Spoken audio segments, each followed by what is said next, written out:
மாவீரன் சுந்தரலிங்கனார் மக்கள் இயக்கத்தினுடைய நிறுவனர் மரியாதைக்குரிய மாரியப்பா பாண்டியன் அவர்கள் கைது செய்யப்பட்டிருக்கார். அது குறித்து விளக்குவதற்காக நம்முடன் தேவேந்திர சேனா இயக்கத்தினுடைய தலைவர் மரியாதைக்குரிய ராஜ் பாண்டியன் அவர்கள் இணைப்பில் இருக்கிறார். ஐயா வணக்கம். ஐயா வணக்கம். டி.கே. ராஜா வணக்கம். நல்லா இருக்கீங்களா?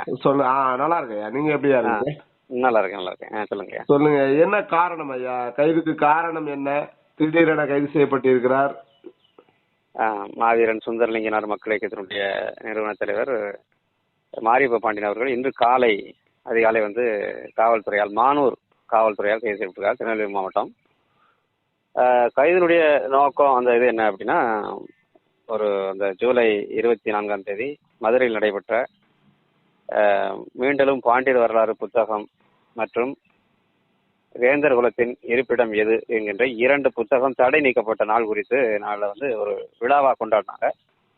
அந்த விழாவில் மாரியப்ப பாண்டியன் அவர்கள் உரையாற்றுகிற போது ஒரு குறிப்பிட்ட சாதியை சேர்ந்தவர்களை அவதூறாக பேசிவிட்டார் என்று அந்த சமுதாயத்தை சேர்ந்தவர்கள் குற்றச்சாட்டு எழுப்பினாங்க.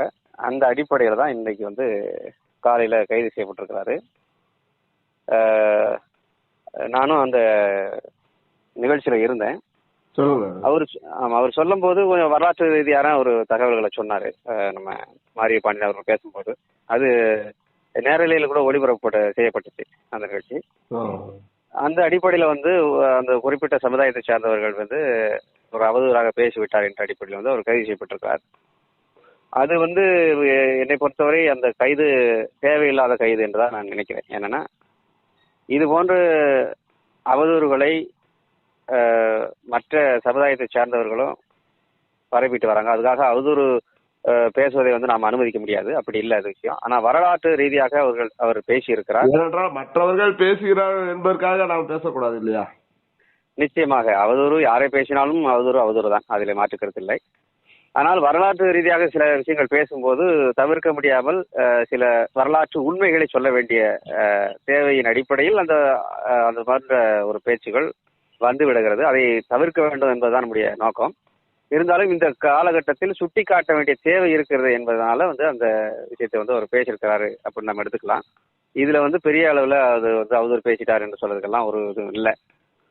ஏனென்றால் அவர் மீது எந்த மாதிரியான வழக்குகள் போடப்பட்டுள்ளது? ஆமா, அவதூறு வழக்கு போடப்பட்டிருக்கு. ஒரு சமூகத்தை குறிப்பிட்டு பேசியிருக்கிறார்.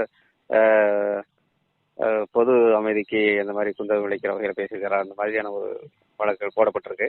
இன்னும் அந்த எஃப்ஐஆர் நான் முழுமையாக பார்க்கல. எனக்கு காலையில் சொல்லப்பட்டது இது போன்ற அவதூறாக பேசியிருக்கிறார், அதனால வழக்கு அப்படி மாதிரி சொல்லியிருந்தாங்க. மானூர் காவல் நிலையத்திலிருந்து இன்று நீதிமன்றத்தில் ஆஜர்படுத்தப்பட்டு பாளையங்கோட்டை சிறைக்கு அனுப்பப்படுவார் என்று சொல்லப்படுகிறது. சட்ட ரீதியாகவும் சட்ட வல்லுநர்கள் இது குறித்து ஆலோசனை நடத்திக்கிட்டு இருக்கிறாங்க. மாரியப்ப பாண்டியன் அவர்கள் மீது நடவடிக்கையை சட்ட ரீதியாக எதிர்கொள்வதற்கு திருநெல்வேலி, தென்காசி மாவட்டத்தில் உள்ள வழக்கறிஞர்கள்லாம் சட்டப்படி சந்திக்கிறதுக்கான வேலைகளை செய்கிறாங்க. அவர்களுக்கு மாரியப்ப பாண்டியன் அவர்களுக்கு ஆதரவாக வழக்கறிஞர்கள் இருக்கிறார்கள். நிச்சயமா மாரியப்ப பாண்டியன் அவர்களுக்கு ஆதரவாக திருநெல்வேலியில் இருந்தும் தென்காசி வழக்கறிஞர் என்று பேசினாங்க. தேவைப்பட்டால் நிறைய வழக்கறிஞர்கள் மட்டும் தொடர்புகள் இருக்கிறாங்க. தேவைப்பட்டால் அவர்களுக்காக மாரியப்ப பாண்டியன் அவர்களுக்காக ஆஜராவாங்க அப்படின்னு சொல்லியிருக்காங்க. ஓகே, நன்றி ஐயா. விளக்கத்திற்கு நன்றி ஐயா. நன்றிங்க. நன்றி.